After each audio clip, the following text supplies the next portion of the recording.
Spoon எண்ணெய் போட்டுக்கலாம். கடுகு, உளுத்தப்பருப்பு, பருப்பு இதை வந்து இதில் போட்டுக்கலாம்.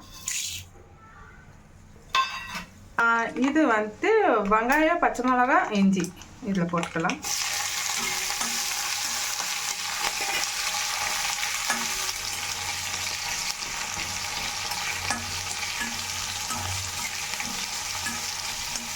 கொஞ்சம் மஞ்சள் பொடி, உப்பு, வெங்காயப்பொடி,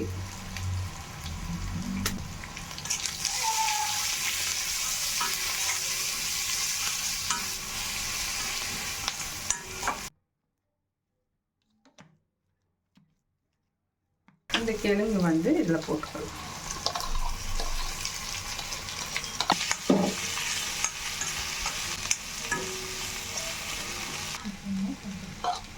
கொஞ்சம் கொத்தமல்லி போட்டுக்கலாம். ஆயிடுச்சு. இது அடுத்தது வந்து தோசை பண்ணிக்கலாம். ஆயிடுச்சு, இறக்கிடுறேன். இறக்கிட்டு தோசை பண்ணிக்கலாம். இது வந்து வெறும் கார சட்னி. மிளகா, பூண்டு, வெங்காயம், கொஞ்சம் உப்பு போட்டு அரைச்சிக்கலாம்.